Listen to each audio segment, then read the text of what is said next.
जंगलालगतच्या गावांमध्ये नागरिकांना रोजगार मिळावा यासाठी महाराष्ट्र शासन वन विभागाच्या वतीने तेंदूपत्ता संकलन करण्याची कामे सुरू करण्यात आलेली आहे। मात्र यासाठी जंगलात जाणारे गावातील नागरिक पुरेशी व योग्य काळजी घेत नसल्याने हिंस्र प्राण्यांचे हल्ले होताना दिसत आहे। तेंदूपत्ता गोळा करण्यास जाताना नागरिकांनी काय काळजी घ्यावी जाणून घेऊया माननीय वन परिक्षेत्र अधिकारी शिवनी श्री विदेश कुमार गलगट यांच्याकडून। यावर्षी ताडोबा अंधारी व्याघ्र प्रकल्पातील बफर क्षेत्रामध्ये तेंदूपाने गोळा करणाऱ्या 2 मजुरांचा मृत्यू झालेला आहे।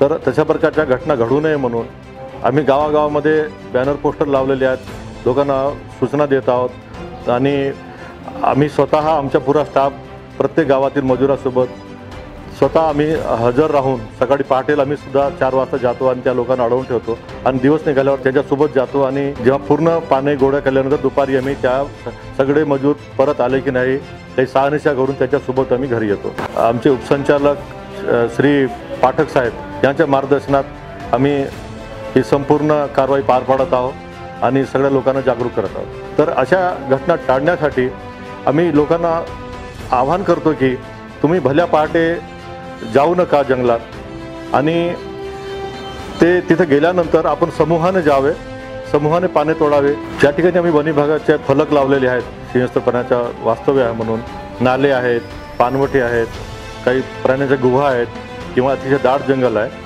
आणि ज्या ठिकाणी पाण्याचा स्रोत आहे असे ठिकाणी जाण्याचे टाळावे आणि पाने वेचताना काहीतरी आवाज करत राहणे गरजेचे आहे। प्राण्यांच्या काही सुगावा लागल्या सगळ्या सहकार्यांना बाहेर काढावे। आमचे जे वन विभागाचे जे कर्मचारी अधिकारी आहेत त्यांना तात्काळ सूचना द्याव्या आणि सगळं सहकार्यांना घेऊन तात्काळ जंगल सोडावे। आम्ही वन विभागातर्फे प्रचार प्रसिद्धी करत आहोत, पुन्हा काही अशा घटना घडू नयेत। तर त्याप्रमाणे नागरिकांनी सुद्धा आपली जबाबदारी समजून आपण या सगळ्या सूचनांचे पालन करावे आणि इतरांना सुद्धा आपल्या सहकार्यांना कळवावे आणि त्यांची सुद्धा काळजी घेणं गरजेचं आहे, जेणेकरून भविष्यात अशा प्रकारच्या घटना टाळता येतील। सावध राहूया, सतर्क राहूया आणि वन्य प्राण्यांद्वारे होणारे हल्ले टाळूया। ताडोबा अंधारी व्याघ्र प्रकल्प बफर वन परिक्षेत्र अधिकारी शिवनी कार्यालयाद्वारे जनहितार्थ प्रसारित।